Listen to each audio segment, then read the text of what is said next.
तो हेलो दोस्तों, मेरा नाम है अथर्व अग्रवाल और आज हमारे साथ है यश तिवारी। इनका नीट में स्कोर था 675 आउट ऑफ 720 इन 2020 और अभी ये फर्स्ट ईयर एमबीबीएस स्टूडेंट है, मेरे साथ ही मेरे बैचमेट है एम्स भोपाल। तो आज हम उनको लेके आए क्योंकि इनका जो फर्स्ट अटेम्प्ट में स्कोर था 19 में, ठीक है, वो था 410 मार्क्स। 410 से 675 मार्क्स मतलब 265 मार्क्स इन्होंने जंप लिया, जो एक बहुत बड़ा जंप माना जाता है। कैसे इन्होंने क्या किया, क्या गलतियां की, कैसे उन्होंने परफॉर्म किया, सारा हम देखेंगे इस वीडियो में, ठीक है। तो एक नॉन कन्वेंशनल वीडियो है बेसिकली। इसमें आप लोग बुक्स वगैरह हम लोग नहीं देखेंगे, क्या बुक्स यूज की वो सब तो पता है आपको, बुक्स टेस्ट सीरीज वो सब नहीं दिखेंगे। बेसिकली क्या गलतियां होती है और क्यों स्कोर कम रह जाता है, वो सब हम इस वीडियो में आपको बताएंगे, ठीक है। तो यश से बात करते हैं, कुछ क्वेश्चन पूछूंगा। तो पहली चीज कि आपने एक साल में ऐसा क्या किया, 675 आपका स्कोर आ गया 410 से, तो फर्स्ट ईयर में क्या गलतियां थी जो आपने रेक्टिफाई किया फिर इंप्रूव की? एक्चुअली मैंने प्रिपरेशन को जब पहली बार मुझे इतना 19 में मेरे 410 मार्क्स आए थे, तब मुझे लगा कि इम्प्रूवमेंट बहुत बड़ा करना है। इसलिए मैंने एक साल को पूरा अपने लिए मान लिया कि इस साल तो मुझे अपनी पूरी मेहनत देनी है।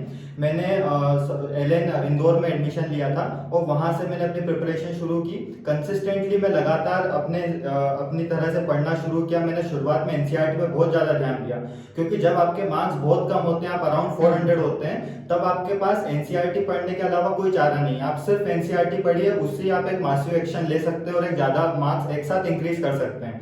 आप एक्स्ट्रा एनसीईआरटी तब जाइए जब आप 550-600 पे पहुंच जाएं। तो एनसीईआरटी पे बहुत अच्छा ध्यान दीजिए। एनसीईआरटी पे मैंने बहुत फोकस किया। एनसीईआरटी के चैप्टर्स को बायोलॉजी में बार बार पढ़ा और बाकी फिजिक्स केमिस्ट्री में मैंने लगातार प्रैक्टिस की। कई बार मैं डिमोटिवेट भी होता था, पर डिमोटिवेशन को मैंने अपने ऊपर हावी नहीं होने दिया। कभी भी ऐसा नहीं लगने दिया कि मैं नहीं कर पाऊंगा। तो इस तरह से धीरे धीरे मार्क्स इंक्रीज होते गए और मैं इतने आगे पहुंच पाया। तो आप देख पा रहे हो कि एक टॉपर स्टूडेंट स्टार्टिंग से टॉपर नहीं होता, ठीक है। आप देखोगे कि ये टर्म्स है एवरेज और टॉपर, ठीक है, ये डिपेंड करता है कि आप किस लेवल पे प्रिपरेशन कर रहे हो, ठीक है। ये कोई आपके कैरेक्टर को डिफाइन नहीं कर रहा, डिफाइन करता है प्रिपरेशन को, ठीक है। जो लोग वर्ड्स होते हैं कि जो टॉपर है, ये तो एवरेज स्टूडेंट है, ये बिलो एवरेज है, ये तो फेलियर है, ठीक है, ये सब वर्ड्स जो है अनकन्वेंशनल है। डिपेंड करता है कि आप कितना मेहनत करते हो उस पर्टिकुलर एग्जाम के लिए या उस पर्टिकुलर गोल के लिए, चाहे आपका गोल कोई भी हो, चाहे वो नीट हो या कोई भी अदर एग्जाम्स हो, अदर लाइफ में कोई भी गोल्स हो। अगर आप उसके लिए बाकी लोगों से अच्छा परफॉर्म करते हो, अपना बेस्ट देते हो, तो आप उस फील्ड में आप टॉप पे आ जाओगे, ठीक है। इन शॉर्ट वही है। अगर आप परफॉर्म नहीं करोगे, आप फॉर एग्जांपल 19 में इनका स्कोर 410 था, तब आप मान सकते हो कि एवरेज माना जाएगा स्कोर, ठीक है। तो स्कोर एवरेज था, ठीक है, लेकिन जब उन्होंने 675 स्कोर कर दिया तो आप ये टॉपर्स के रैंक में आ गए कि ये टॉपर हो गए आपके नीट एग्जाम के। तो उन्होंने एग्जाम जो ऑलमोस्ट 15 लाख स्टूडेंट थे, इसमें उन्होंने टॉप रैंक्स हासिल की।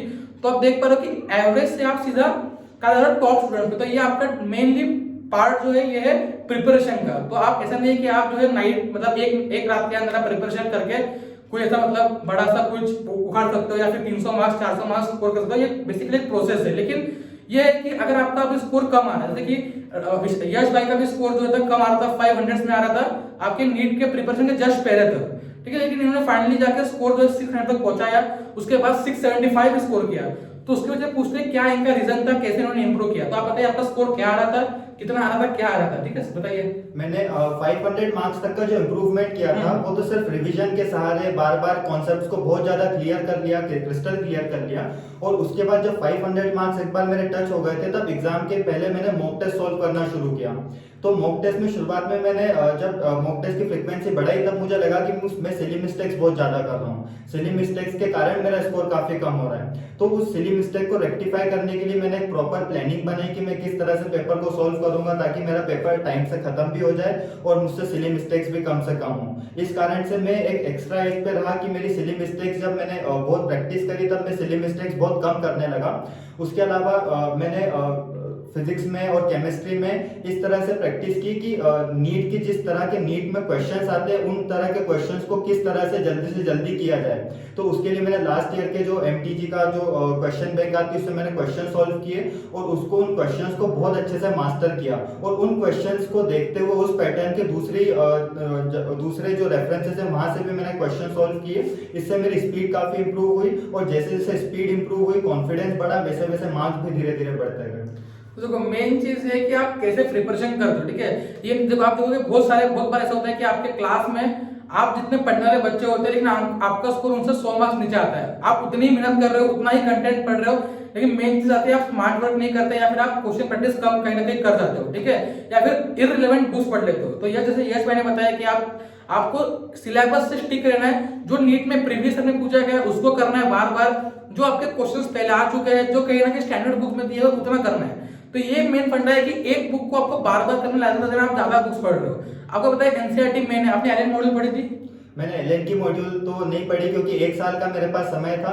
इतने कम समय में यदि मैं सब कुछ पढ़ने की कोशिश करता तो आखिर में रिवाइज नहीं कर पाता।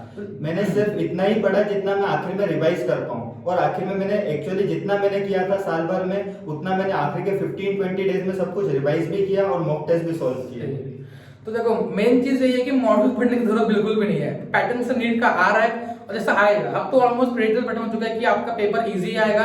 आप मान के चलो 88 से क्वेश्चन 90% सारे एनसीईआरटी से होंगे, सबको पता है। लेकिन चीज ये है कि हम जो है ट्राई करते हैं कि हमारा मॉक टेस्ट में स्कोर अच्छा आ जाए, जो एलएन के मॉक टेस्ट है, आकाश के मॉक टेस्ट है। मॉक टेस्ट में क्या होता है कि आपका पेपर मॉड्यूल से आता है, ठीक है, तो आप ट्राई करते हो मॉड्यूल पढ़ ले, लेकिन जरूरत नहीं है। अगर आपका 20-20 नंबर मॉक टेस्ट में कम भी रह जाए तो भी कोई दिक्कत नहीं है, आप लास्ट में कवर अप कर सकते हैं। यश भाई ने किया जिनका स्कोर 600 के अराउंड आ रहा था, उन्होंने लास्ट में 675 स्कोर करते हैं, क्योंकि नीट का लेवल जो आएगा वो इजी आएगा। आपको इतना याद रखना है कि आपको पेपर के दिन कुछ गड़बड़ नहीं करनी, बाकी लोगों से आपको बेटर परफॉर्म करना है, ठीक है। एक और क्वेश्चन की बहुत लोग पूछते हैं कि टॉपर्स जो होते हैं, ठीक है, टॉपर्स जो है टॉपर्स के जो टॉपर होते हैं, जो टॉपर्स इंटरव्यू देखते नहीं है, तो ये सही बात है गलत है?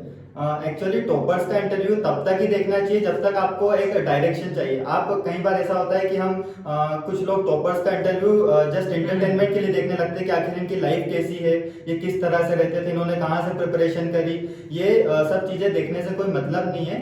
एक्चुअली आपको जब मार्क्स बहुत ज्यादा इंक्रीज करने होते हैं ना, तब आपके लिए मोस्ट इंपॉर्टेंट चीज होती है मेंटरशिप। आपको एक प्रॉपर मेंटर की आवश्यकता है जो आपको सही डायरेक्शन बताए। तो अगर आपको मेंटर मिल जाता है तो आपको ये सब चीजें देखने की आवश्यकता नहीं है, और अगर आपको ऐसा नहीं मिलता है, आप घर से प्रिपरेशन कर रहे हैं, तो आप सिर्फ सेलेक्टिव वीडियोस देखें और जिससे आपको डायरेक्शन मिले, स्मार्ट वर्क करने का मौका मिले, आपको पता चले कि इन बुक से पढ़ना है, कैसे पढ़ना है, कितना समय देना है, पेपर किस तरह से अटेम्प्ट करना है।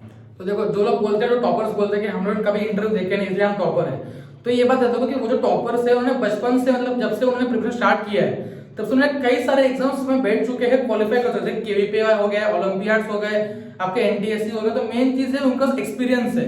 अब दो चीजें इसमें कि आपके पास खुद का एक्सपीरियंस हो या आप दूसरों के एक्सपीरियंस से सीखोगे, ठीक है। अगर खुद का एक्सपीरियंस हो, बहुत सारे एग्जाम दे चुके हैं, नीट बहुत बार दे चुके हैं, या फिर कोई भी बड़ी लेवल के एग्जाम, नेशनल लेवल के एग्जाम दे चुके हैं, तो आप मत देखिए, कोई दिक्कत नहीं। लेकिन आपका एक्सपीरियंस बिल्कुल भी नहीं है तो आप कहाँ से सीखोगे, ठीक है। आपको गलतियां अवॉइड करनी है, ऐसा ना हो कि आप नीट के दिन जाके सारी गलतियां उसी दिन कर दो। तो इसके लिए टॉपर्स जो इंटरव्यू होते हैं, टॉपर्स जो वीडियो होते हैं, लेकिन सिलेक्टिव। अब देखो कि आपको टाइम कंस्ट्रेंट रहना है, ऐसा नहीं कि आप पूरा दिन वही देख रहे हो। एक टाइम निकालो कि रात को इतनी देर देखूंगा कोई वीडियो स्पेसिफिक, उसको बुकमार्क कर लो, ये देखना है, ठीक है। फास्ट फॉर्म में देख लो, जो भी देखना है, इंपॉर्टेंट पॉइंट्स नोट कर लो कि हाँ यार मुझे ये चेंज करना है अपने अंदर, ये इसने की तो मुझे लगता है मेरे लिए भी आपके ये चेंजेस जो है बेनिफिशियल है। तो खुद के अंदर वो चेंजेस लाइए और आपका परफॉर्मेंस अपने आप बढ़ जाएगा, ठीक है। तो ये ओवरऑल आपका ये था, एवरेज स्टूडेंट कुछ नहीं होता। आपको अगर आप परफॉर्म करते हो बेटर बाकी लोगों से, तो आप अपने आप टॉपर के कैटेगरी में आ जाओगे, ठीक है। और ये भी कोई एक फिक्स टर्म नहीं है टॉपर, ठीक है। ये आप अपने लाइफ में हर जगह ये आपका वेरी करेगा, कोई पढ़ाई में होगा, कोई और चीज में होगा, तो हर जगह आपका ये वेरी करते जाएगा। लेकिन याद रखना कि आपको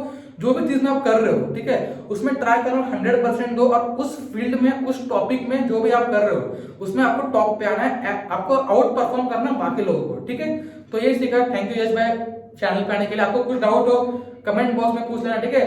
तो हम यश भाई को वापस बुलाएंगे कभी इंटरव्यू पे, कभी आएंगे तो जरूर, ठीक है। आपके जो डाउट्स होंगे पूछ लेना, क्योंकि इन्होंने अच्छा खासा स्कोर इंप्रूव किया है, 410 से 675, जो मेजॉरिटी स्टूडेंट्स नहीं कर पाते, क्योंकि फर्स्ट में इतना स्कोर आने के बाद लगभग मैक्सिमम लोगों का 100 मार्क्स 150 मार्क्स बढ़ गए, लेकिन उन्होंने ऑलमोस्ट 265 मार्क्स सबके जम किए, ठीक है। तो ठीक है, चलो ठीक है। और कुछ डाउट तो पूछना कमेंट बॉक्स में, मिलते हैं आपको आने वाले वीडियोस में। Bye bye.